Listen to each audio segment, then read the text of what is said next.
On this episode of Skeptiko, Alex talks with Rick Archer from Buddha at the Gas Pump.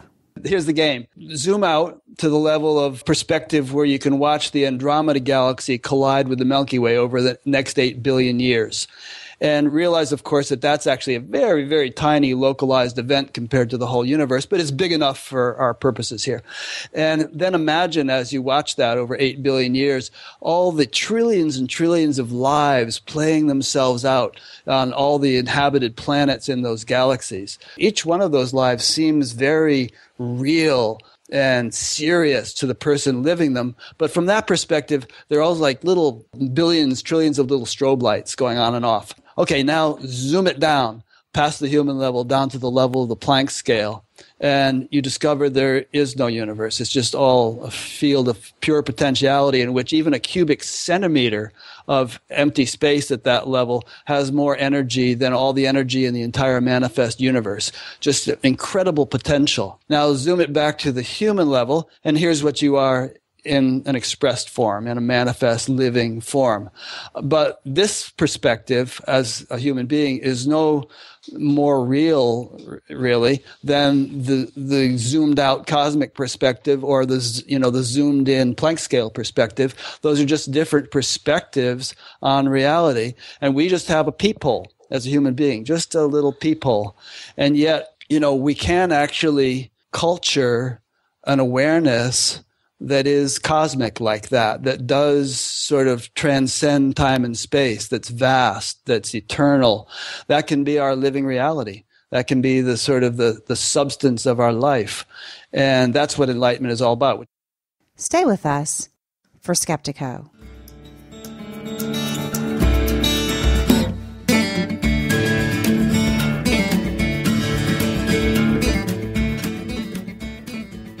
Welcome to Skeptiko, where we explore controversial science with leading researchers, thinkers, and their critics. I'm your host, Alex Tsakiris, and on this episode of Skeptiko, we're going to look at spiritual practices, spiritual training, spiritual teaching. This is something I think we talk indirectly about a lot of times here on Skeptiko. That is, hey, we get to the point of looking at evidence and then saying, does that evidence suggest there's a larger spiritual reality? And then we talk to people who are maybe bringing back some kind of insights into that larger reality. But what I think is interesting about Rick Archer and his work at Buddha and the Gas Pump, from our perspective, from this Skeptiko perspective, is here are folks that have kind of just jumped past all that and said, well, of course, down through the ages, there's any number of people that have said, hey, you want to reach this other state, whether we call it enlightenment or awakening or whatever, here's how you do it. So I ran across Rick's website, his YouTube channel. He's got some great interviews out there. He does a great job with it. He's very popular. And I thought it'd be really interesting to talk to him about it. And I think we had a really great dialogue. I want to let you know that this episode is also being rebroadcast on Rick's website. So if you want to check out an unedited video version of this same podcast, you can jump over to batgap.com and check that out. Finally, I wanted to let you know this is a pretty long interview, but at the end of it, I have some thoughts on one of the topics that came up, and I have my usual questions that I'd tee up for a discussion. So if you are so inclined, please stick around for that. But right now, let's get on to my interview with Rick Archer from Buddha at the Gas Pump. Today we welcome Rick Archer to Skeptiko. Rick is the creator and host of Buddha at the Gas Pump, a website and YouTube channel that features an amazing collection of interviews with all sorts of interesting thinkers, spiritual teachers, and enlightenment-seeking individuals. Rick, I'm a big fan of your show, and I'm so happy to welcome you to Skeptiko. Well, the feeling is mutual. I started listening to your show for the first time last Tuesday, and now it's Saturday, and I think I've listened to 6 or 7 of them, which means, over an hour a day I'm listening to Alex while I ride my bike and wash the dishes and stuff, and I'm thrilled by it. I'm going to continue listening, and just you and Bill Maher and Bill Moyers are my favorite podcasts now. Okay, wow, that's quite a group to lump me into. And I have to say, this kind of mutual admiration society, but I feel similarly and really stumbled across your site about a year ago And anyone who searches for any variety of well-known spiritual teachers is liable to bump into Buddha at the gas pump. I didn't really latch onto it too much. And then I kept hearing from listeners here and there, oh, here was an interview with that person from Rick. And then I really dug into it and was amazed. What you'll find if you go to Buddha at the gas pump are these interviews, over 150 of them at this point, with just a lot of little morsels, nuggets of little insights that you can take and work, and some you'll dismiss and some you'll kind of dig into more, but there's just so much there. Tell us a little bit about the concept behind Buddha at the gas pump and how it all got started. Well, I am a longtime spiritual practitioner myself, been meditating regularly since the 60s, and so I naturally have a genuine interest in this stuff. And I also have always liked asking questions of people. I would look at, Oprah or Larry King and people like that and think I could do that, because I just have a natural curiosity, and my mind is always thinking of the next question. Even while I'm listening to your podcast and you're talking to some guy, I'm thinking, okay, now ask this. And so I was out in the garage one day working out on my Bowflex machine, and the idea just kind of popped into my head. Hey, do an interview show.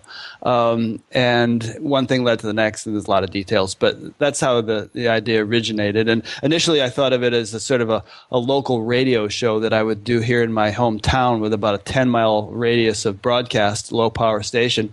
And friends kept saying to me, that you're thinking too small. You should be out on the internet, make it bigger. So that's what ended up happening.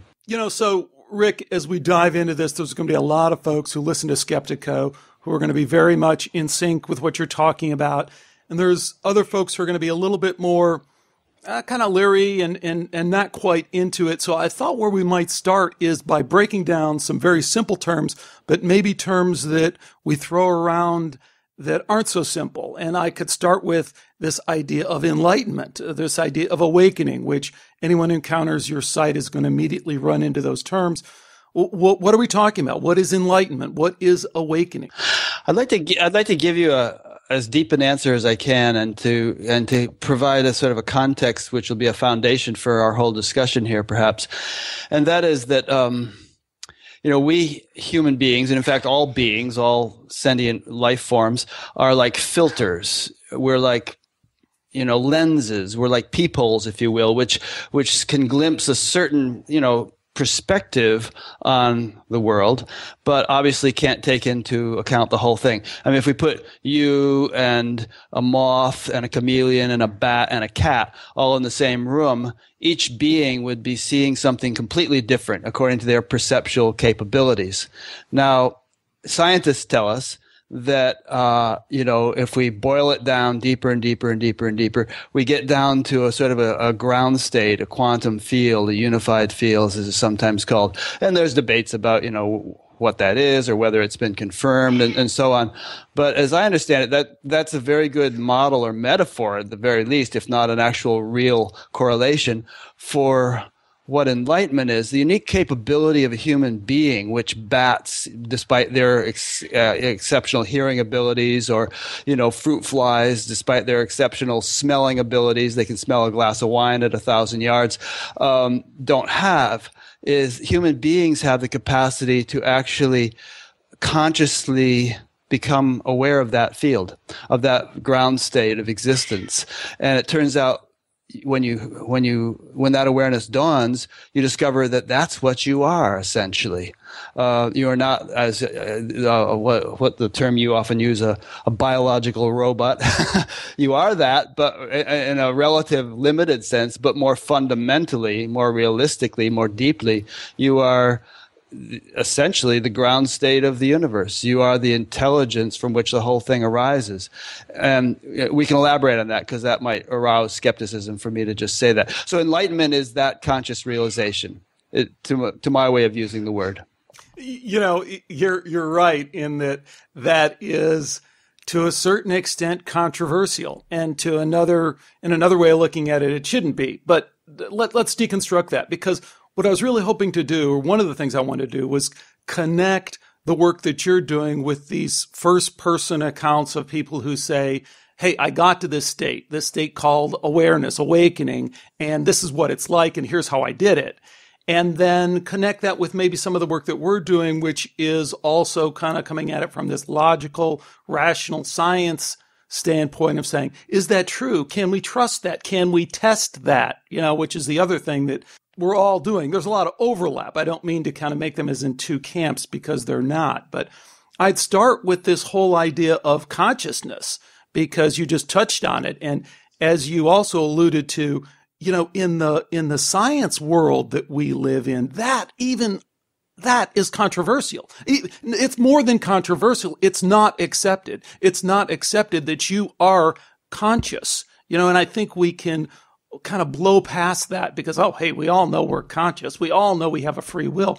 Yet we live in a society, in a culture where those ideas are not in keeping with the mainstream paradigm. And I think we always have to remind ourselves of that, the science news we're reading, the science reporting that we're getting is built on this assumption that, yeah, you are this biological robot. You are your brain. So how do we make that leap and get past that? And I guess what I bring that back to is meditation or some kind of practice, because the teachers that come on to your show often are talking about some kind of practice. So maybe we could talk about that practice and meditation and how meditation brings many people, I should say, to that first person realization that model I was just talking about is not true and that there really is a you to you. Well, I think that, as you say, the mainstream culture has a certain mindset, but it takes a while for the mainstream culture in any age to catch up with the leading edge of thinking. And, by and large, the mainstream culture is probably still in a Newtonian mindset, whereas 100 years ago, quantum physics dawned, and the mainstream culture hasn't caught up with that. Even mainstream science hasn't caught up with that. And quantum physics tells us that, essentially, life, all that we see as apparent material stuff is just a kind of a quantum fluctuation in a field of all possibilities. Mm-hmm. And yet we don't live our lives that way. But perhaps enlightened people see the world that way. They actually are living the reality of what quantum physicists are postulating. So many people, and throughout history, there have been people who have express that kind of perspective, many of whom have used techniques and modalities such as meditation and other things to bring about that realization. And even in spiritual circles, it's argued sometimes that techniques can't do it for you. But the spiritual authorities I respect, although they say maybe a technique doesn't cause enlightenment, there was one Zen guy who said, enlightenment may be an accident, but spiritual practice makes you accident prone. So, yeah. So techniques and practices, if they're effective, and I think there are probably varying degrees of effectiveness, but you go for what makes sense to you and you do it, and maybe you move on to something else after a while. And over time, you culture, even on a physiological basis, the ability to have the kind of recognition here that we're talking about. And there has been a great deal of research on various kinds of meditation, transcendental meditation, Buddhist meditation, Vipassana, and so on. And you've heard of neuroplasticity, that the brain changes as a result of experiences we have. Well, the brain changes as a result of meditation dramatically. And, people who've been practicing a meditation technique for 10, 20, 30 years, there's a guy you might want to have on your show named Fred Travis who's done a lot of study on this. And, their brains function in quite a remarkably different manner, which I'm not really qualified to get into the details of, than the average brain. So, we're instruments, as I said earlier. We're maybe I didn't say, but we're like sense organs of the infinite, we could say. And as such, we can intentionally enhance our ability to sense, to tune in, not only to various relative strata of experience, many of which you talk about on your show, but to the foundation of all those relative strata, the ground state of the universe. Boy, I'm with you right up until the ground state of the universe thing, and then I just pull back a little bit. We'll play with that. No, yeah, we should. We should play with it. I think that's a fair term. And you do a wonderful job on your show of being inclusive of a lot of different spiritual traditions, modalities of teaching, and at the same time being skeptical, I guess is no better word, of some of the obvious contradictions and paradoxes that arise whenever you get there. So, but what I wanted to do next was kind of backtrack even a little bit when we just took that baby step and said, okay, clearly by the hard science that we might love so much, such as neuroplasticity and those kind of things, we can prove that this materialistic biological robot thing falls apart, right? I mean, if you can have a thought in meditation and that can change the physical structure of your brain, well, then you kind of have a chicken and the egg problem if you're a materialist, right? What came first? This brain that you claim is the source of everything, or the thought which just changed the brain? But let's jump past that because we've already kind of said that materialism kind of falls apart if you look at Well, there are two schools of thinking there. There are those who say that consciousness is an epiphenomenon of brain functioning, right, and there are those who say that consciousness actually gives rise to the whole material universe, including the brain, and which is an interesting thing because it's a bootstrap process whereby consciousness creates forms which eventually can recognize consciousness. So it's a way of playing that consciousness plays hide and seek with itself. Which kind of brings us to the paradox and the contradiction thing that I wanted to get into, because it's so fascinating on one side, kind of intellectually it's fascinating, but it's also challenging on another level if you're really trying to get your arms around this stuff. Because on one hand, we have the materialists, the scientists, really the atheist crowd who's saying, okay, you're just this biological robot. And then we get past that, and let's say we move into some of the folks that you're talking to, and we go to Buddha at the gas pump, and we go, oh no, there's more, there's this universal consciousness. And it can wind up sounding a lot like the same thing that we hear, that we started with, which is this is all an illusion. So how do we get past that contradiction, or should we? Is this all an illusion? Consciousness as we know it, are we really back to creating an illusion of a reality that isn't really there? Well, certainly, I mean, just in terms of perception, with some of the examples I used earlier of different kinds of animals, what we see as the world is our human interpretation of it. And one of the 7 billion humans has a slightly different interpretation. Like, for instance, it's now speculated, and with some physiological research to back it up, that birds have receptors in their retinas which can actually turn the magnetic lines of the earth into visual phenomena so that they can migrate by actually seeing little lines that they can follow. So is that an illusion? Well, it's a concept for a human being, but it's a reality for a bird if that's true.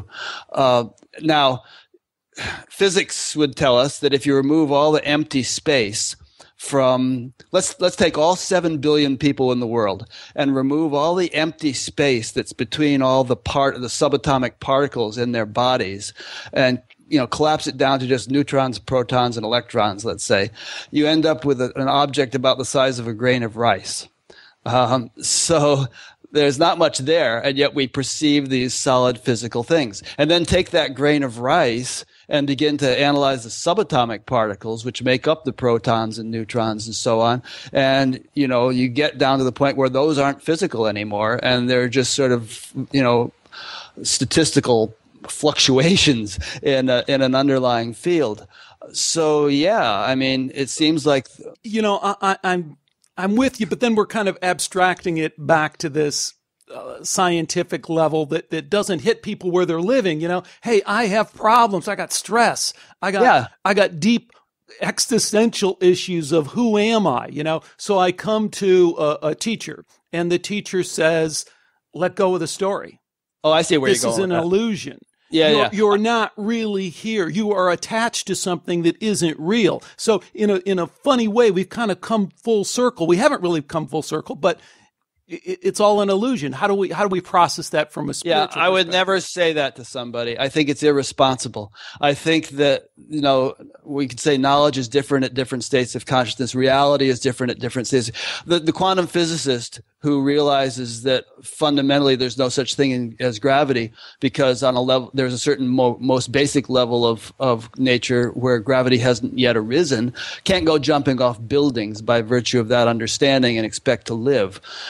So somebody who says, I'm going through terrible problems, I've lost my job, my kid is on drugs or whatever, that stuff needs to be dealt with compassion and understanding and a recognition of this, the relative reality of that experience. It does no good to the person to just say it's all unreal.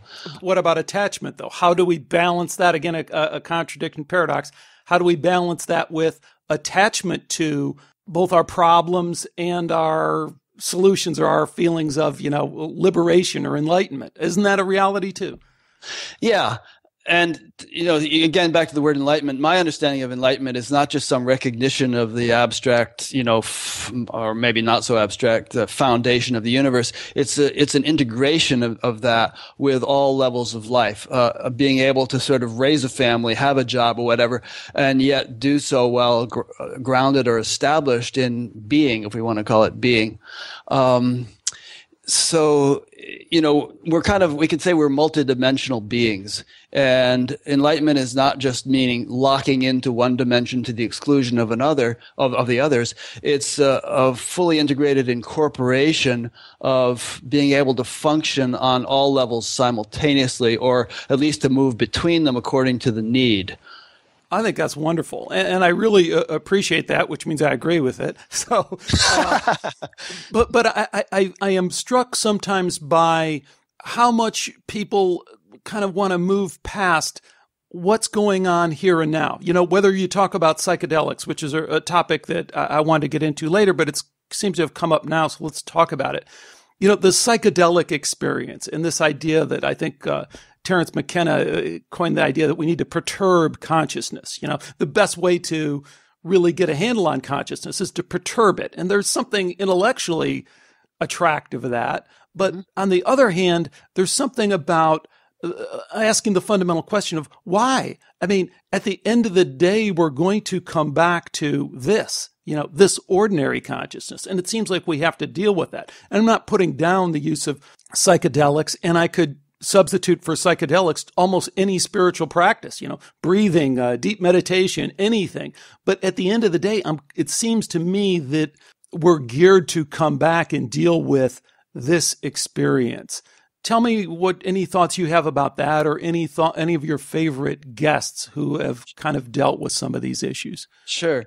Well, psychedelics were how I got my start on this whole journey, and I perturbed the heck out of consciousness for about a year, and after about a year of pretty serious perturbing, I was a mess. I dropped out of high school. I couldn't stay at home with my father. He was kicking me out of the house all the time, and basically I'd messed myself up both subjectively and in terms of my outer life. But what I realized from the whole experience was that a lot depends on how you perceive the world, that the world is not just taken. Most people just take for granted that the world they perceive is the world that is. And psychedelics blew that out of the water for me. But if I had been continuing on that path all these years, I probably would be dead by now. So I found for me something that was much more wholesome and constructive, and that within weeks of practicing it had transformed my life. I'd gotten back into school, gotten a job, reconciled with my father, had all kinds of practical significance, but at the same time was opening me up to deeper levels of experience in a way that was much more gratifying than drugs, because it was natural and much more stable. You take an acid trip or something, you come down after 12 hours and it's gone. But genuine spiritual practice, genuine spiritual development is an integrative process which grows by degrees and which you don't lose. People sometimes say, well, what good is meditation because you're having experience while you're doing it and then you got to go back to your regular life. That's like saying what good is eating a meal, because, you've got to go stop eating after a while, but the meal stays with you. It goes to build tissue in your body and so on. And same with a spiritual practice. It has a cumulative influence over time. Oh, I like that. That's good. Hey, let's swing back and talk about science again for a minute. There's this saying in science that I really like, and I like the history of it. It's shut up and calculate. So back in the you mentioned quantum physics, that really the pioneers of quantum physics were over 100 years ago. But those folks got to a point where they said, hey, the philosophical implications of what we've discovered here with quantum physics, this idea of entanglement and experimenter effect, as you summed up really nicely, kind of violates all these other ideas we have because it fundamentally says we can't really measure things like we think we can, and therefore maybe science isn't what we think it is. But they reached a point where they said, well, what are we going to do with this? And they adopted the idea, well, shut up and calculate. So the DirecTV satellite system in my living room relies on shut up and calculate, which is just do with what we have and see if we can make something practical out of it. And the reason I bring all that up is because, I think we bump into that in the spiritual practice as well. And there's two ways the way it cuts, I think. One way is, hey, this practice works for me. I feel better. But there's a side of me that doesn't want to go there necessarily, wants to pull it apart and says, how do we test that? How do we know that your practice really is genuine, is efficacious, is any of these things? And if you get into these discussions with people, a lot of times, and I don't want to pick on Christians, but fundamentalist Christians are the easy target on this because you can push them and you can say, well, you kind of believe in this book and you believe in inerrancy. And here, we have all these records that show that it's not inerrant, that it's not historically what you think it is. And you'll eventually get to this shut up and calculate thing, which in spiritual terms is, hey, it works for me. So any thoughts on that? How do we deal with the it works for me versus is this the best I can do in terms of a spiritual practice, in terms of a belief system? Well, I just listened to your interview with Chris White, I think his name was. It was interesting. Fundamentalist, not a sincere Christian who was going to great lengths to defend a particular perspective, and shoehorning the data into that perspective with almost to the point where he wouldn't let you speak. He kept talking so much, and you would try to say but, and he would keep going. But I do that. Now, personally, I'm not a scientist either by profession or anything else. But I like the principles of science, I think, which is why I like your show, which is that things, should be verifiable by direct experience, not only by one person, but repeatedly by other people who choose to go through the same steps that person went through. And I think that can apply to a great many spiritual practices. You can come in with a skeptical attitude, and many people do, and do a certain practice, and if you follow the instructions and do it regularly, you'll begin to have the kinds of experiences that others have had, which you may not have believed you would, but you actually do. It just happens. So that's a short answer to your question. There might have been more you wanted me to say to that. I think that's a great answer. I think that's the scientific method in a very practical sense that we all use and apply every day. I think that's one of the problems with science is sometimes we kind of want to remove it from our everyday life. And I think what you summed up there is exactly what we all do. Hey, is this working? Do I need to test it more? Oh, I'm going to test it some more, and it continues to work, and then I can rely on it. Well, Oh, and I should just add that, I mentioned it earlier, but I should just add that there has been a great deal of physiological and sociological and psychological research conducted on meditators of various stripes. And, some rather profound things are seen. In some cases, the research is used as a PR tool, and undesirable outcomes are not published and so on. But a good deal of it is done with a great, a lot of integrity and rigor, and published in peer-reviewed scientific journals. So something is definitely happening. And some of it is quite remarkable. And like you've said many times on your show, if people whose paradigm conflicts with those findings tend to brush it under the rug or dismiss it and not even look at it, but it's there. And it's, I think, becoming harder and harder to ignore. Mm-hmm, mm-hmm. I want to talk about a sensitive area for you. I want to talk about TM.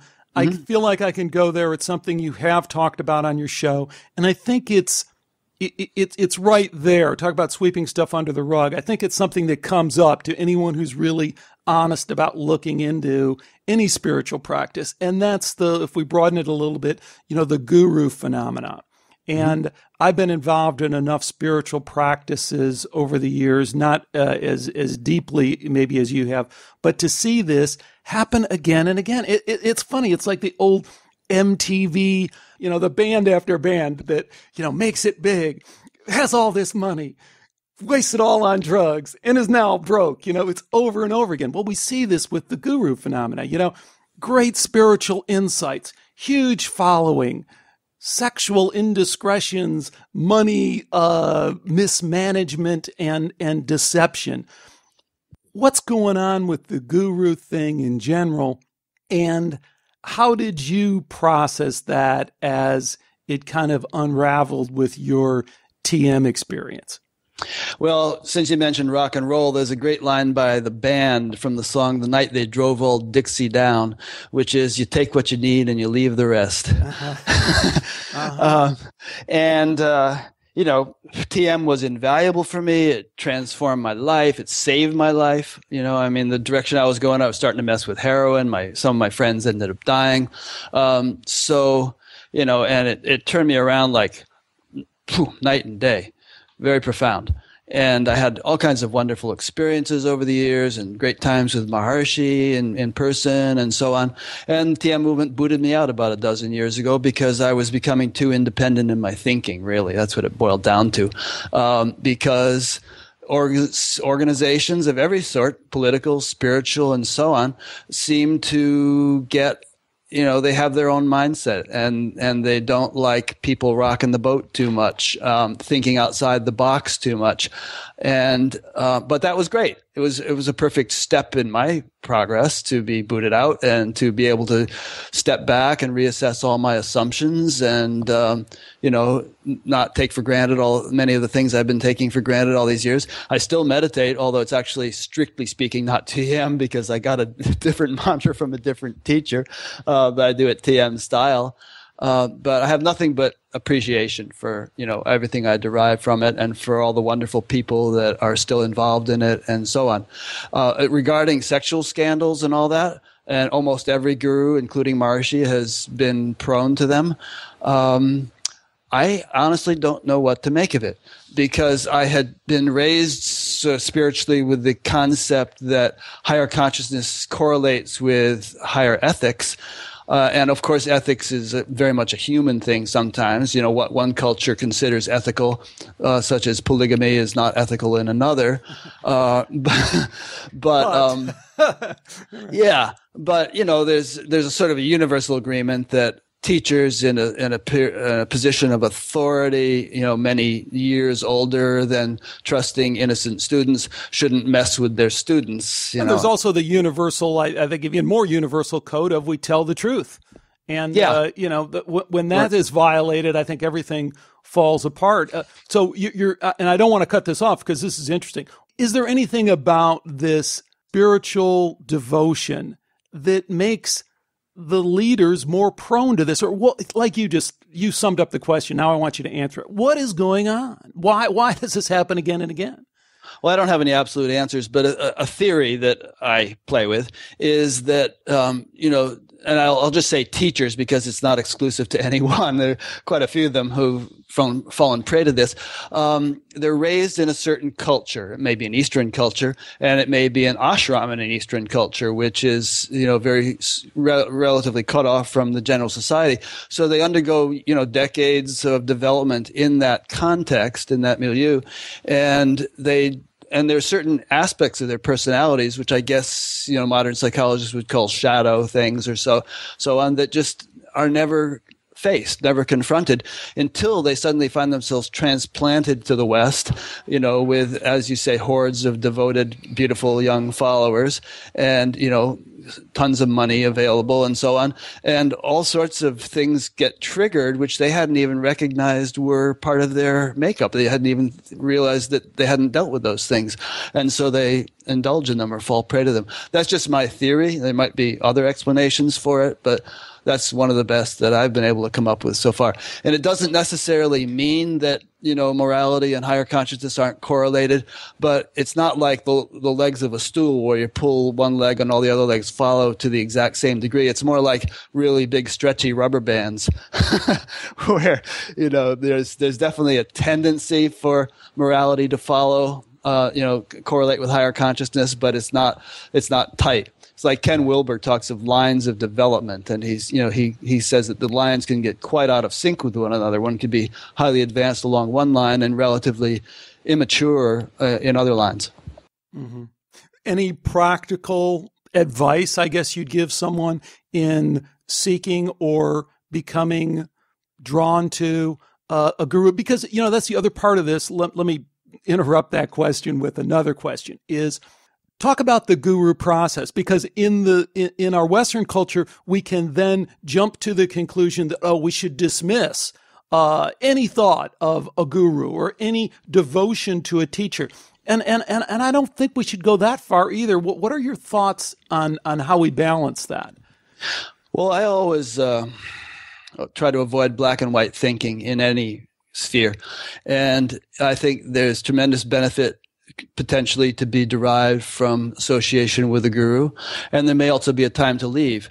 I mean, there's tremendous benefit to the chick to be in an incubator for a certain period of time. And then there's a time when they've hatched and they should probably get out of the incubator and stretch their wings.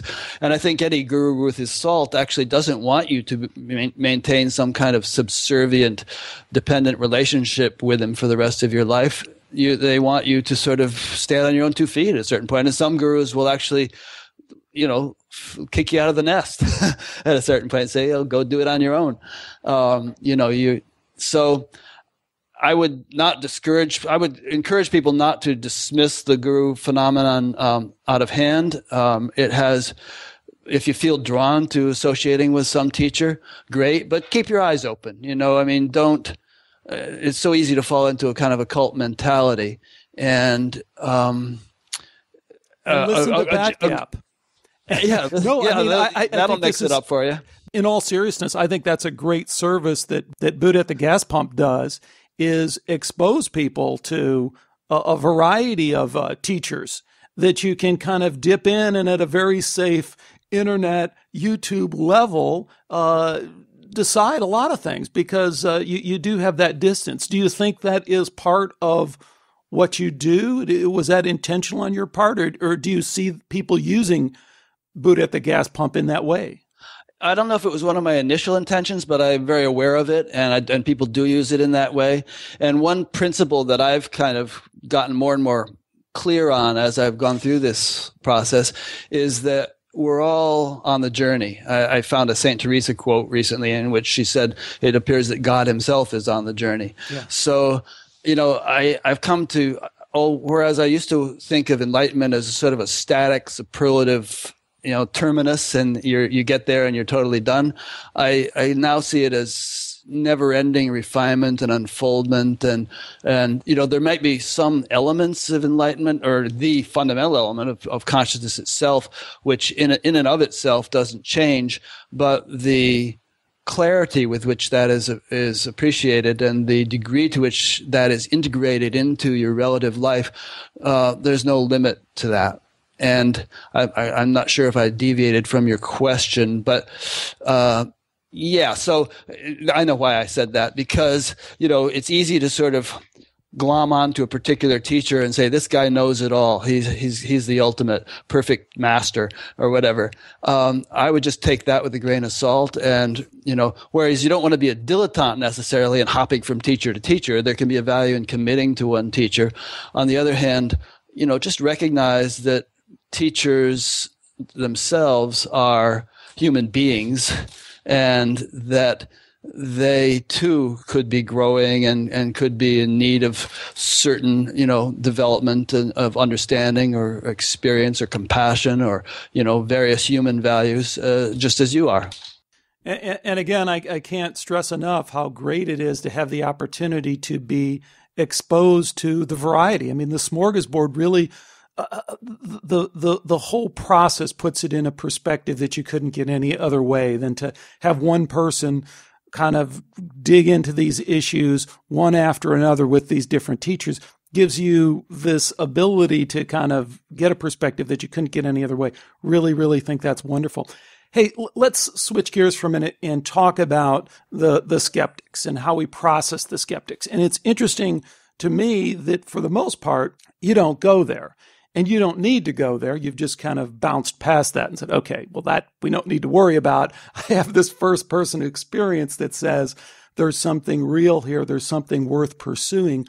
But at another level, I've found that both because this was my path and because maybe because it was my path, I've bumped into a lot of other people that it's their path too, is they feel that that's a bump they need to get over. And that's that, what about these other people who are saying, hey, this isn't so, how can this be?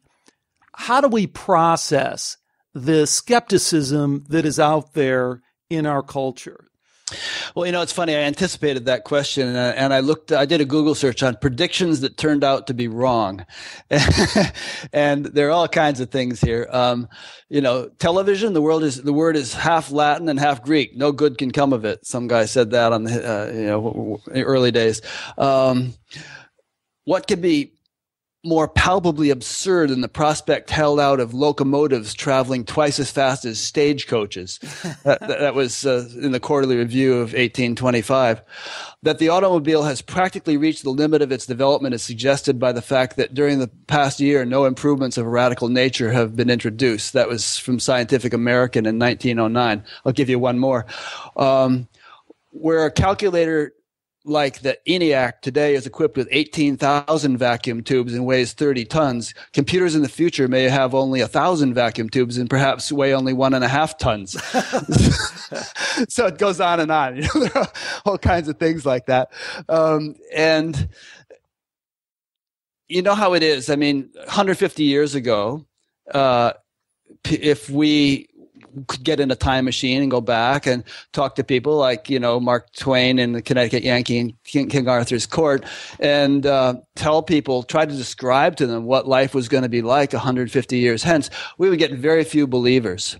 And yet now we all take this stuff for granted. So, people kind of get anchored in or hypnotized by the culture in which they live and assume that things couldn't be radically different than that, despite all the lessons of history.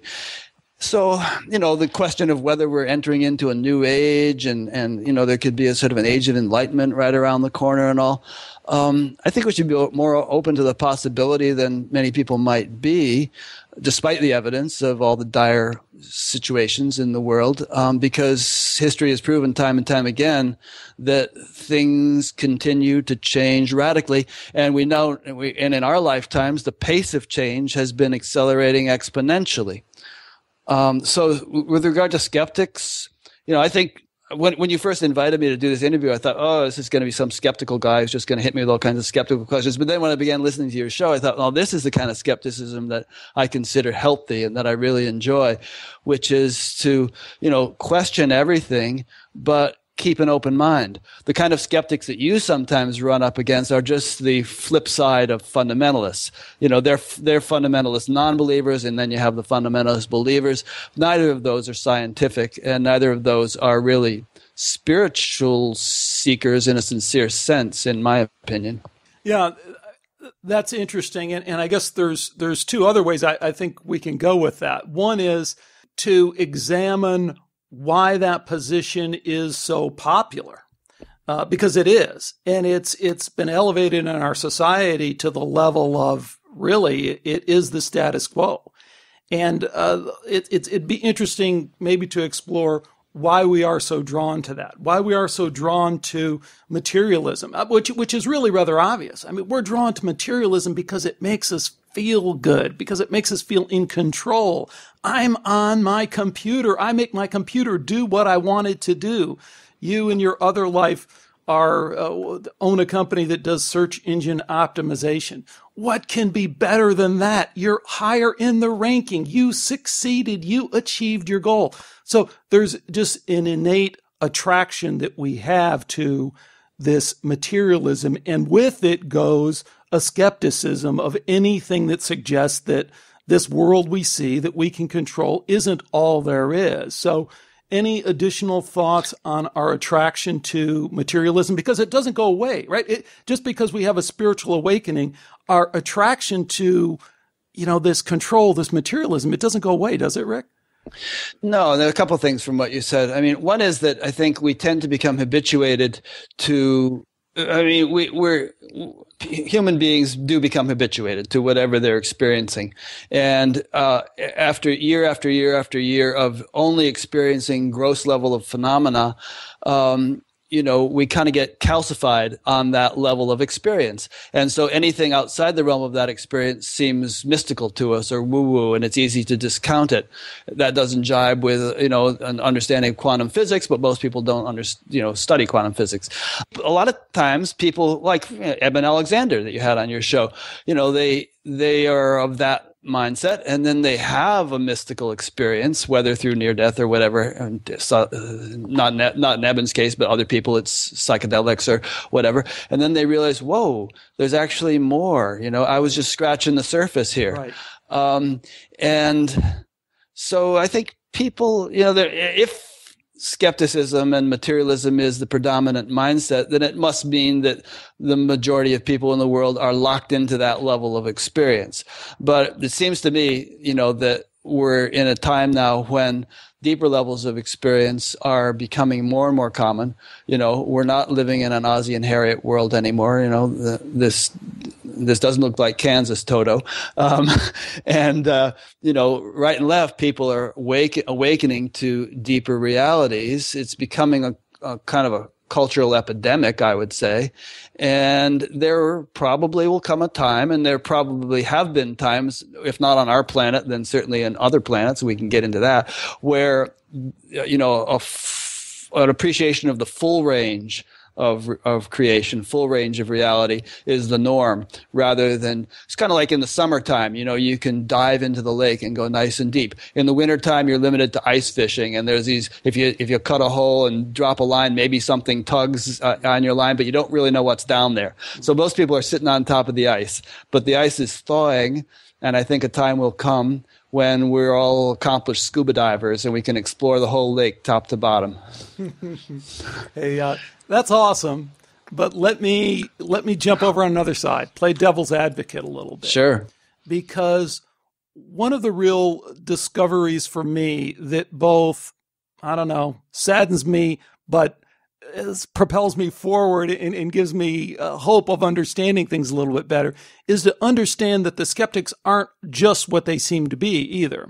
The skeptics are serving a function, and a function that our culture has ordained, and our system of capitalism has promoted. And that is, if you look closely at the skeptics, they're not so much skeptics as defenders of the status quo.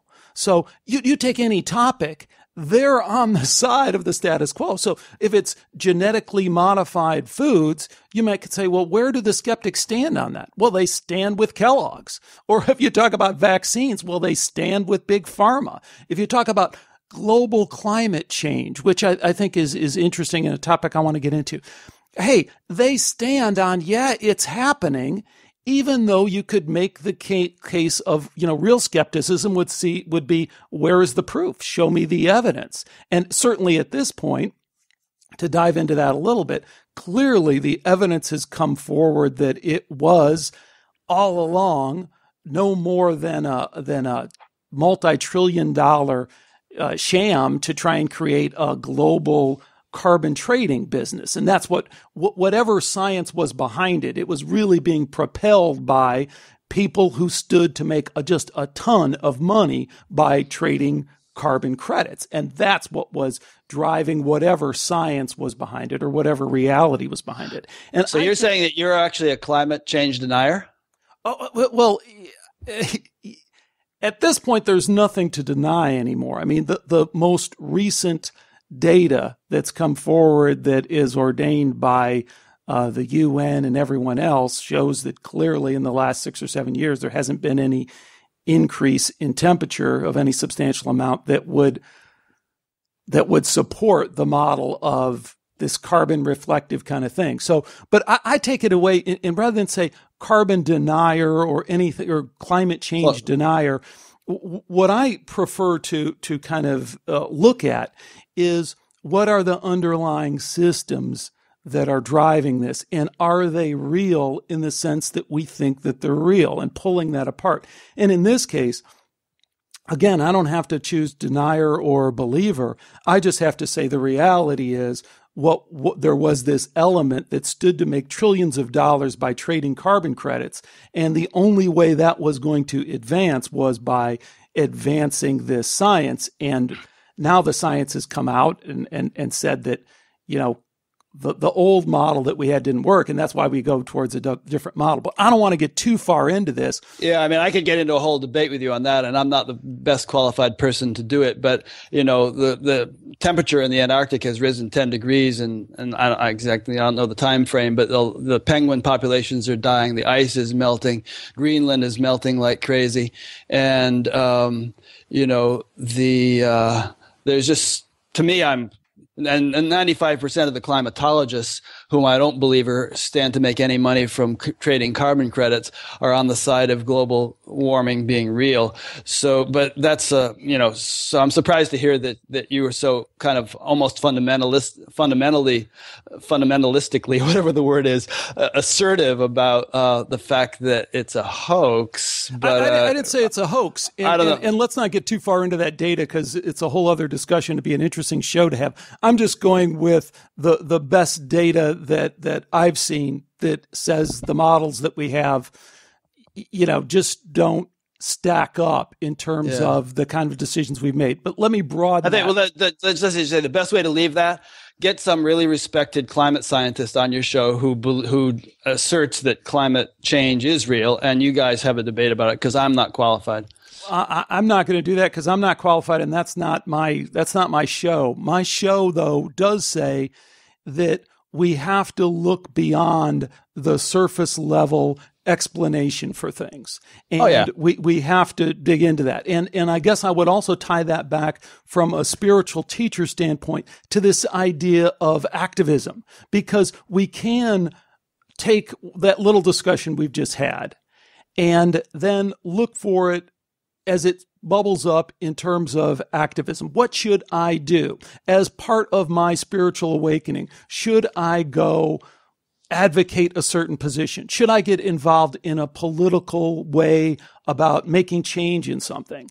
And let me stop there and say, what do you see as the link and the responsibility for spiritual development, spiritual awakening, and activism, namely political activism? I've had people on my show who, you know, claim to have had a spiritual awakening, an abiding one, who are all across the political spectrum. Some very conservative who would, but, you know, I'd say most liberal. And an article just came out recently of some study showing that spiritual awakenings tend to shift one in the direction of more liberal political views. I can't cite the study off the top of my head. As far as what one should do, now, what one should do, Rick, should one do? Is activism part of a deeper spiritual growth? I think it depends on your dharma. You know, I think some people should be just working a job and taking care of their family if that's what they feel called to do, or be a musician, or, be a scientist, or, go join Doctors Without Borders, or, go and, march on Wall Street, or, just people have different inclinations. So I just wouldn't want to sort of suggest any universal prescription or even suggest any universally valid correlation between spiritual unfoldment and political or ecological or social activism. I do tend to think that political and social and ecological activists tend to be more sensitive, refined, aware people. But that's just my observation. I don't know. But it's like different strokes for different folks. I couldn't give you a pat answer.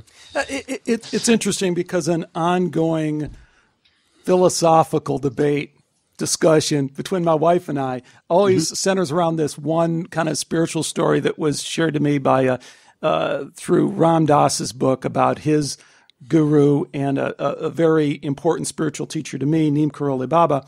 And Ram Dass tells this story of Neem Karoli Baba sending him on a mission with this one woman to go deliver this medicine to these children. Mm-hmm. And they get to a pass, and a guard stands there and says, "Pay me, bribe me, give me a bribe in order to get through the pass." India, and Ram Dass says, "Hey, we can't bribe this guy. That would be dishonest. That would be immoral. We can't do it." And his friend, his Dharma sister, the woman says, "Are you nuts? We get this medicine down to these kids and they're not blind. We don't get it down there. They're blind. We pay this guy a few rupees. What do we care? We got to get this medicine." Yeah. And I see that as such an interesting story because it encompasses to me all the complexity that we're talking about in terms of activism, in terms of doing, in terms of or not doing. And I don't know that there's an answer that I latch onto in that dilemma, but I do think to me it sums up the question of, when do we take action and do we have to be careful about the action that we take? Any thoughts on that? It's interesting that some stories from the Gita come to mind, or the Mahabharata come to mind. There are all sorts of stories in which, Lord Krishna, who's supposed to be the embodiment of God, cajoles the Pandavas, Arjuna and his brothers, into bending morality, bending ethics in order to accomplish certain things. Like there was a point in the battle where this elephant named Gatotkacha had been killed, and Yudhishthira, the head of the Pandavas, Krishna had him do this, called out, "Gatotkacha, the elephant, is dead," because Gatotkacha was also the name of the son of this other warrior, and the other warrior was completely crestfallen as a result of that announcement, not knowing he was referring to an elephant, not his son. So there's there's all the Vedic literature is full of all these sort of paradoxical conundrums where right and wrong is no longer as black and white as we would like to think it is, and it kind of stretches you to read that stuff. So, yeah, I hear what you're saying. I mean, it can take a thorn to remove a thorn. There can be possibly a need for something that, your story about Ram Dass and the medicine is a perfect example. See, I'm more drawn to Ram Dass in that story. Mm-hmm. I'm more drawn to don't bribe the guard. Be very careful. Be very careful about the unintended consequences. Be very careful about, back into climate change. Be very careful about buying into the idea without exploring the great force of end justifies the means thinking. Because I think we live in a culture, in a society, in a United States government that has conditioned us to believe that, hey, a little bit of torture, maybe that wasn't such a bad thing. We had to bomb Baghdad. We killed thousands of innocent children walking to school. Hey, in the grander scheme of things, we're still the best place on earth to live, and not that we aren't the best place on earth to live. I haven't seen all other places, so I don't know. But I think this end justifies the means thinking. Oh, I think you're right. I thought you're totally right. And all this stuff is murky waters. It's not black and white. And, none of us is spotlessly pure, and none of us is utterly evil. So and we're speaking in generalities here. We sort of have to deal with each situation as it arises to really make sense of it. But I don't know. It's hard to give sort of flip judgments on stuff. Sure. And and in an issue like climate change, I mean, if Antarctica were to melt, we'd have a 600-foot rise in sea level, which would kill billions of people. So this stuff is serious business, and there could be people with ulterior motives to trade carbon credits and make millions of dollars, billions of dollars, or whatever. But that doesn't necessarily mean that the principle of the thing is wrong just because some people are trying to cash in on it. True enough. I tell you what, because you kind of touched on another topic I really, really want to get into, because it's another one that is often swept under the rug, but is really bubbling underneath the surface of spiritual advancement. And that's the idea of evil and good, and whether there is such a thing as evil. And let's stop right there and tell me how you sort that out.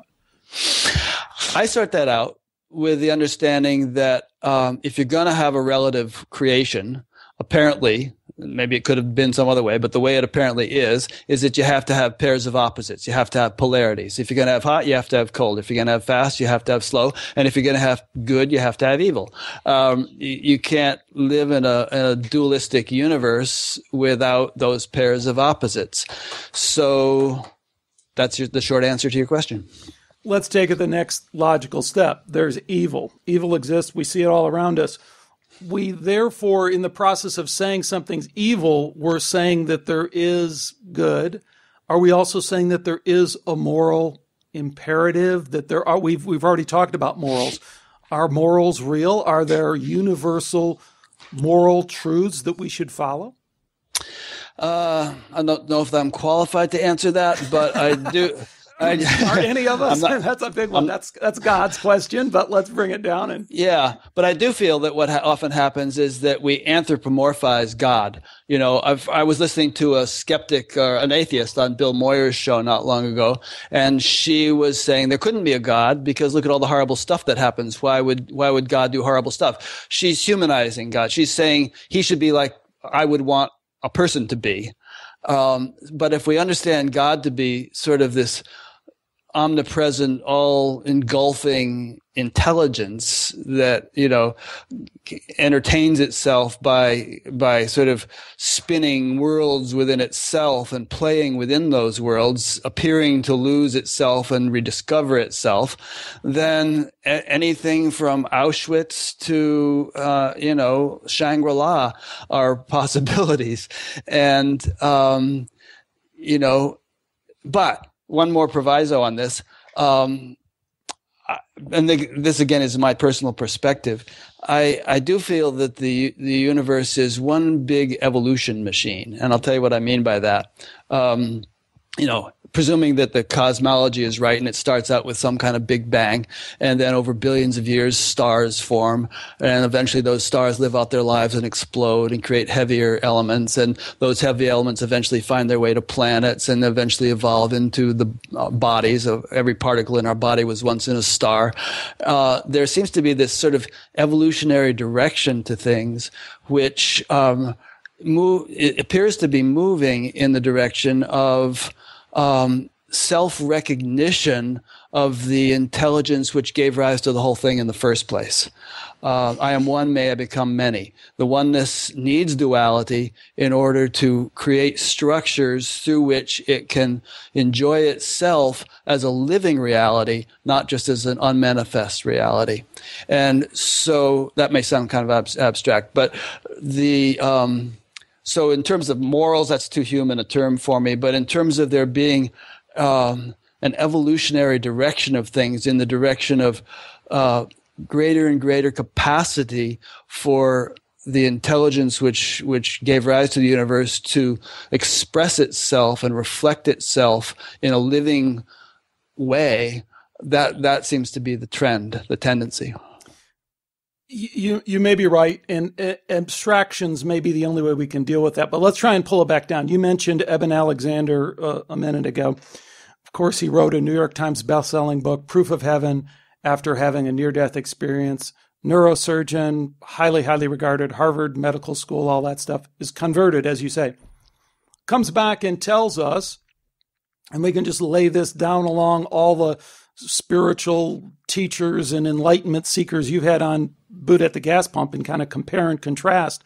But he comes back with very concrete answers. Is there a moral imperative? Yes. Are we meant to do good in this way? Is this good? Is love good? Is caring for other people? Yes, these are good things. Is there God? Yes. Is there heaven? Yes. And not leaving out the possibility that there's more, but that there is this state. Now, I'm not saying that I agree with him, or I'm not saying I disagree with him. I agree with him. I can agree with all the things you just said. I was taking it out to a more abstract level, a more kind of cosmic universal level, and in attempting to explain why the bad stuff seems to be happening, and how everything is moving in a certain direction. But that doesn't contradict the things Eben Alexander just said, that it's definitely better to do good than bad. It's definitely better to, all the things you just said. I won't reiterate them. Okay. Then let's jump over on the other side. One of the debates that seems to just really drive people nuts. And let me just add one more thing. Sure. The reason it's better is it actually serves the purpose of what I was just describing. It's more conducive to the evolution of the life form that you are. If it cultures your nervous system in the direction of greater refinement, rather than coarsening and crudening and deadening it, if you do the positive things rather than the negative things. It's a good working hypothesis, so I'll leave it at that. So let's talk about demons. Let's talk about the devil. Let's talk about that. That stirs up a lot of controversy with folks. It's amazing for me that I can talk about these other issues that we just spoke about, and you get a different kind of skepticism, a different kind of pushback. But as soon as you start saying, I don't have any direct experience with demons or evil beings or negative beings or any of that stuff. But I've encountered enough people on the show who've said, hey, this is a reality that I encountered because I went outside of my body and this is what I saw, this is what I experienced. What do you make of that? And I've put it in the last couple of shows in this context of, do we live in a demon-haunted world? Is that another aspect of our experience that we have to, I don't want to say worry about, but we would worry about it? I mean, how do we deal with that? First of all, I've had a couple of experiences, both sides, positive and negative. They could have been written off as dreams, but they seemed kind of real at the time, and we'll talk about them if you want. But secondly, the broader principle is that this whole idea of there being subtler realms of creation that we've alluded to, and we've kind of used physics as an example, but in terms of our actually capacity to experience them, there are subtler realms of creation. And those who do experience them may encounter various forms of life that dwell on those levels, and dwell exclusively on those levels. Whereas human beings are able to traverse the whole range in terms of their experience, there are certain types of beings which only live on certain subtle levels, astral or celestial, and so on. And the reason some people experience them is that they begin. Jack O'Keefe. I don't know if you watched my interview with her, but she was sitting in a pub. She was sitting in a pub in Ireland, and having a beer. She was an atheist, and all of a sudden, kapow! She saw spooks all over the room, floating in the air. Totally freaked her out. You can listen to her interview for an elaboration, but it opened her up to this whole world of possibilities that she didn't know existed. And one thing led to the next, and she eventually kind of got on to becoming a non-dual realizer and teacher. But anyway, that's my take on it, that there are numerous strata of creation, and the subtle strata may contain beings both positive and negative. And that is open to experiential verification. Yeah, you got to go there. Tell us. In terms of my own experience. Your experiential verification. Yeah. And I believe in a lot of things that I haven't verified experientially, like the whole UFO phenomenon. I think it's real, but I have no direct experience of it. But in terms of these two little experiences, and again, they could be written off as dreams, but they seem very vivid. One was I was in Biarritz, France on a course, meditation course, doing a lot of long meditations. And it was kind of stormy, but there was something kind of ominous about the storminess. And Maharishi told us to keep our windows closed. And I, being a rebellious sort, opened my window because I wanted the fresh air. And during the night, this witch-like being kind of came and attacked me and started grabbing at my neck. And I started mentally doing a puja, which is a ceremony of gratitude. And that the positivity of that dispersed that influence. And so totally could be a bad dream. Who knows? But it seemed there's something more to it in my, it seemed. The positive one was maybe 5 years later. I'd been meditating about a dozen years at this time. And again, I was asleep. And I had this experience where I was taken by the hand and led into a room by what seemed to be a benign being. And I asked to lie down on my stomach on a pallet and hold on to some handles.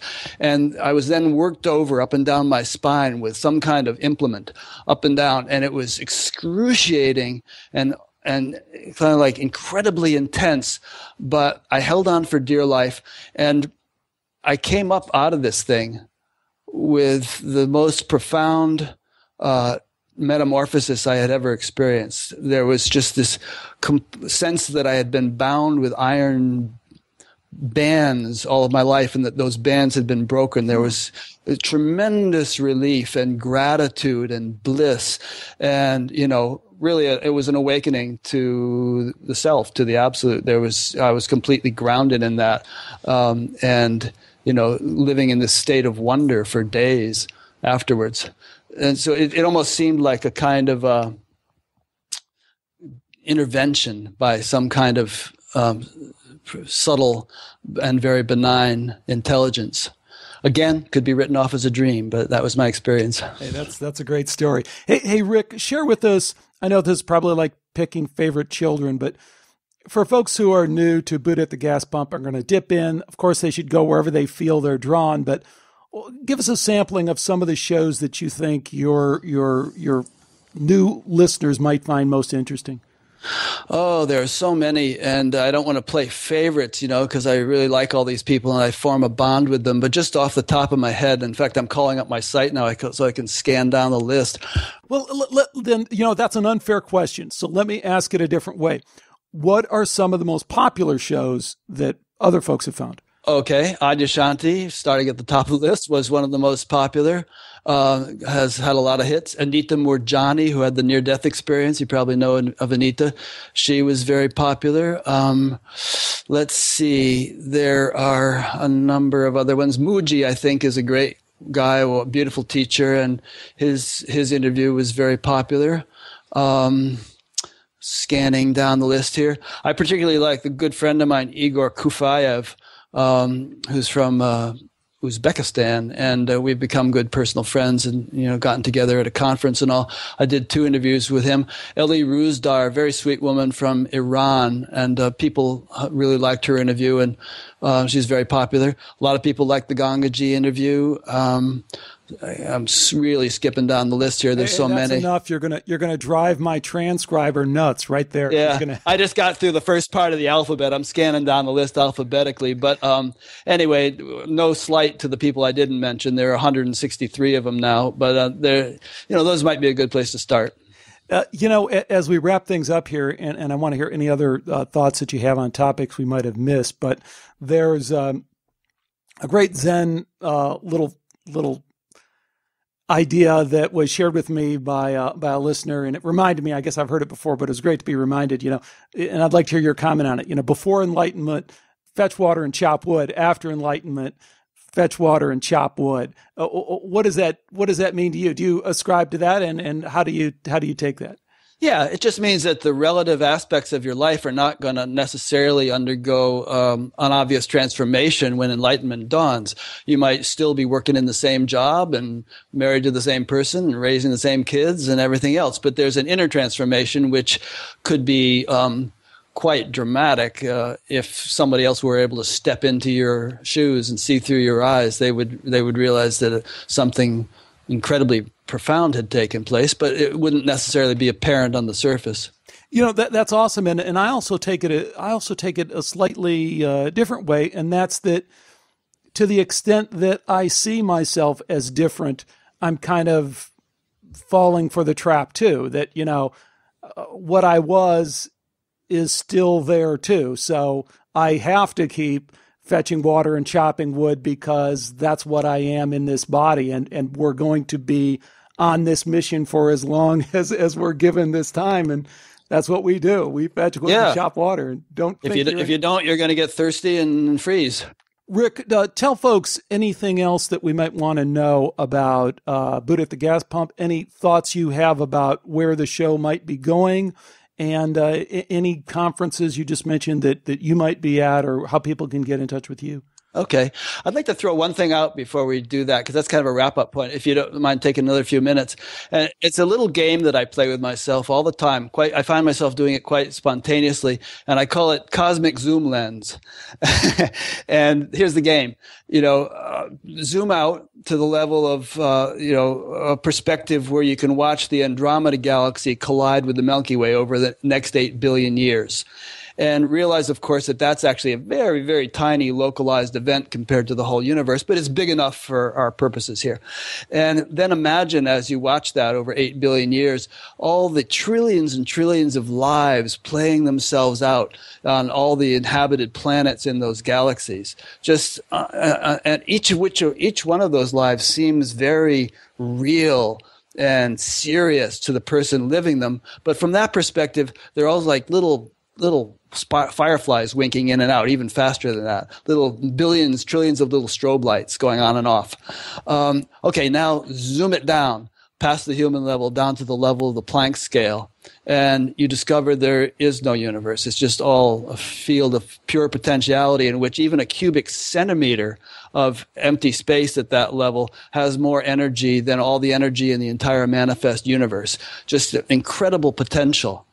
And that's essentially what you are. Now zoom it back to the human level, and here's what you are in an expressed form, in a manifest living form.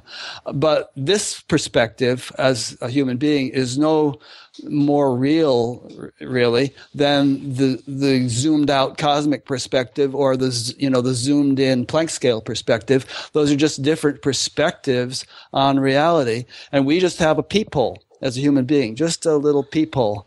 And yet, we can actually culture an awareness that is cosmic like that does sort of transcend time and space, that's vast, that's eternal. That can be our living reality. That can be the sort of the substance of our life. And that's what enlightenment is all about, which is the question you started this interview with. And it's not a pipe dream. It's not a fantasy. It's something that many people have lived throughout history, and something that we would have a very interesting world on our hands if it were commonplace. All the problems and travails that beset us as a civilization today would be just distant memories if that were a common experience. Rather a very optimistic view of things, and that's wonderful that things can get better. And I guess you've said before that you believe that there is a movement towards things moving in that direction. That is your sense of things. And that plays into your previous question about Buddha at the gas pump. Yes, I feel, very unscientifically, just perhaps anecdotally, that there is definitely a movement in that direction. There's a quickening, there's an awakening. It's going like popcorn. I remember when I was a kid, I I saw a science show on TV where they had a whole big room full of mousetraps that were all set, and each mousetrap had a ping pong ball on it. And they set off one mousetrap. I think it was meant to illustrate nuclear fusion or something. They set up one mousetrap, and the ping pong ball bounced and set off another mousetrap. And then pretty soon the whole room was just mousetraps going off with ping pong balls flying everywhere. So I think there's a kind of an epidemic taking place, and we could speculate as to the causes of it. It might be just that there's this kind of a bubbling up from the basis of life that's just, just as if the ground in a forest somehow becomes more nutritious with some rain or something, then all the plants start to thrive. Or it could be somehow that, the plants themselves are helping each other, to stretch the analogy that one awakened person is helping to awaken other people. But whatever the mechanics, I think it's happening. And I think, I feel totally optimistic. I don't get bummed by, the various dire predictions for the world, because I feel that, as we've also said earlier in the interview, radical transformations can take place in society which are totally unforeseen by the vast majority of people. And, maybe wishful thinking, but I kind of feel like we're on the cusp of such a transformation. And it may not even come in our lifetimes, but it very well may. And whether or not it does, it can come in any one individual's lifetime. You don't have to wait for the whole society to transform. You can enjoy heaven on earth now yourself. Mm-hmm. Right. Great. So, and then I think that does tie into your mission, what you're doing at Buddha at the Gas Pump, which again is great. You got to go check it out. I think just let serendipity take its course, pick a couple interviews and see if you get hooked. What's coming up for you with the show? Any changes, future directions? And what about conferences, or if people wanted to connect with you personally? There's contact info for me on the site, although I have to be a little bit restrictive as to how much I can engage in email with people, because I do have a full-time job. So I can't get into, sometimes people send me big, long things. I don't even have a chance to read them, much less to respond to them. And I don't mean to be rude, but I work full-time, and I do this on top of that, and have a family and, other things. So I can't interact too much with people, but, I will be at a conference this fall, the Science and Non-Duality Conference in San Jose, California. I've gone for the last 2 years, and it's been a lot of fun, when a number of Bat Gap listeners are going to try to get out there so we can have our own little, conclave within the conference. So scienceandnonduality.com if you want to check that out. And as far as plans for the show are concerned, I'm still waiting for Oprah to call. She hasn't called yet for some reason. I figure I could do Super Soul Monday. Right. But I would certainly I'm 63 years old. I don't feel like working for the rest of my life at something that is not intrinsically meaningful to me. As much as people need search engine optimization, there are others who can do it for them. So I would enjoy having this morph into something that could support me full time, and I can do it till the day I die. And it's like one of those things where, would you keep doing what you're doing if you won the lottery? Most people would quit their jobs. I certainly wouldn't quit doing this. I would do it more. Hey, that really says it all. Well, it's a wonderful site, a great service. It's tremendous that this has been enabled by the internet, and that opportunity has been taken advantage of and filled in. We live in a wonderful age, and it's shows like this, Buddha at the Gas Pump, that make it possible for us to really celebrate the materialism and some of the stuff that goes with it. It's been great having you on, Rick. Thanks so much for joining me on Skeptiko. Thanks, Alex. It's been great, and we'll be in touch. I'm going to keep listening to your show, and I'm really enjoying it. Thanks again to Rick Archer from Buddha at the Gas Pump for joining me today on Skeptiko. I have a couple of questions I'd like to tee up from this interview, but before I get there, I wanted to touch on the global warming thing, and not particularly on that issue, but in general, the idea of activism, the idea of making a difference in the world that we live in today. Because I think this topic has come up several times. I know it came up in the Chris Carter interview, and it came up definitely here in this interview with Rick. So I wanted to have a chance to tell you where I'm coming from on that and hear any thoughts that you might have, because this is something that's really been rattling around in my head for a while, and I've wanted to get it out, and I have this podcast so I can do it. But it has to do with how we process where we put our attention in this world in terms of making a difference. So activism in this world, not worrying about whether there is an alternative reality or near death or any of that stuff, but in terms of what's happening here. And I have kind of a 3-point methodology for looking at any of those issues. And the first point of that methodology is the emotional hook. So I think any issue that we really care about that stirs us politically, socially, whatever you want to call it, has this emotional hook. And if we want to tie it back to global warming, the emotional hook is pollution. None of us feel good about pollution. I remember as a kid growing up outside Chicago and driving into the city with my dad and looking over at the smokestacks in Calumet City, just belching out all this pollution. We had to roll up the windows because it smelled so bad. And even as a kid, I had the sense that this isn't right. We can't do that. We just can't send all this crap into the air and expect it not to have some impact. So I think we all have that emotional hook when it comes to global warming. But the second element in my methodology is to look for the best data. And the best data when it comes to global warming is pretty cut and dried as much as we want to make it complicated. 10 years ago, the best data for global warming from the UN, from NASA, from all the people we trusted, came back and said, we're on a runaway train to disaster. Temperatures are going up. We have these models that suggest that they're going to continue to go up. That's the best data we had at that point. But what's the best data we have today? Well, we can go back to those same sources. The head of NASA, in terms of climatology, has said there's no global warming for the last 10 years. The spokesperson from the UN on global climate change has said there's no global warming in the last 10 years.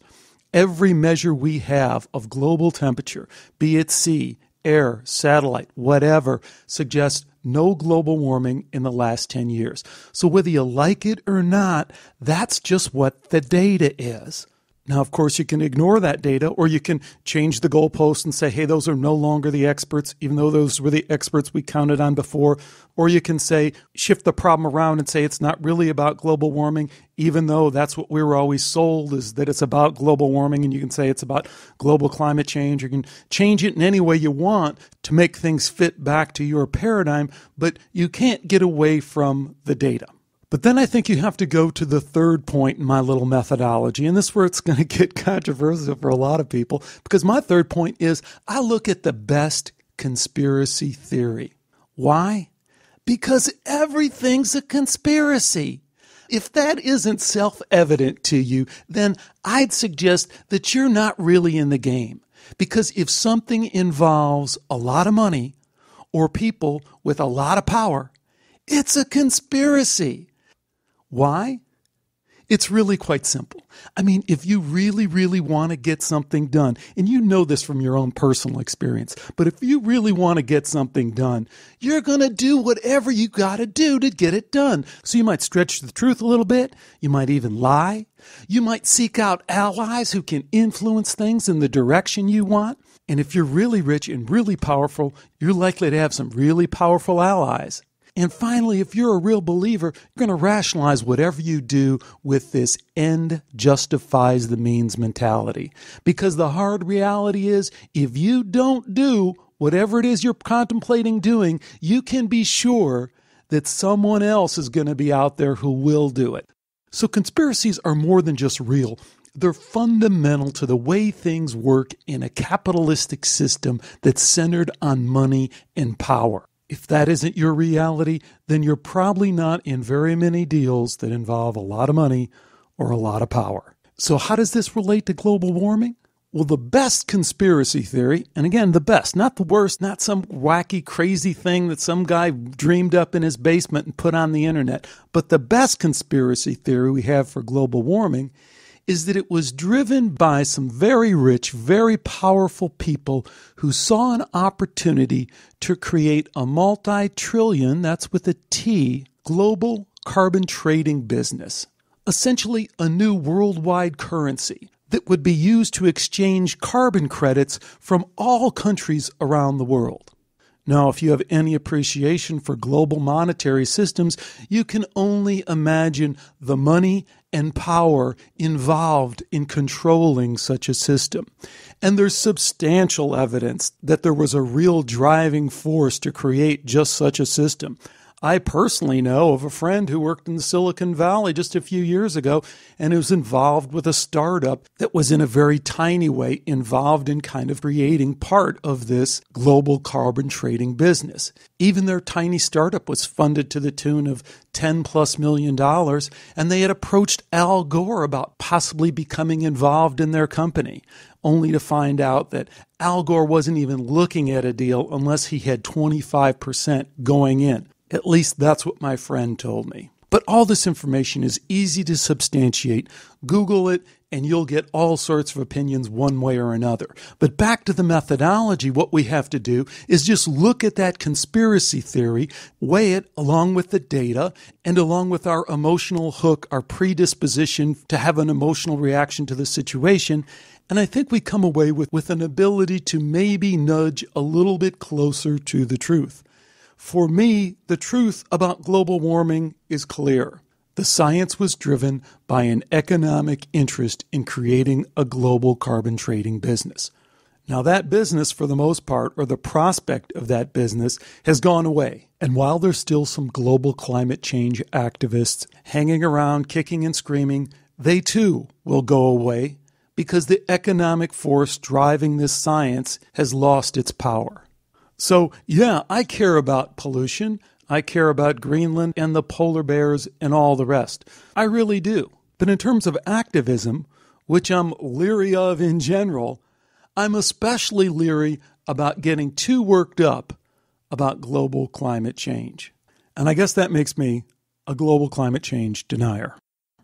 Okay, enough of that. A couple of questions I'd like to tee up from this interview. The first has to do with meditation. Rick is trained in transcendental meditation, and many of the guests that he's hosted on his show advocate meditation in one form or another. So the question is, why meditate?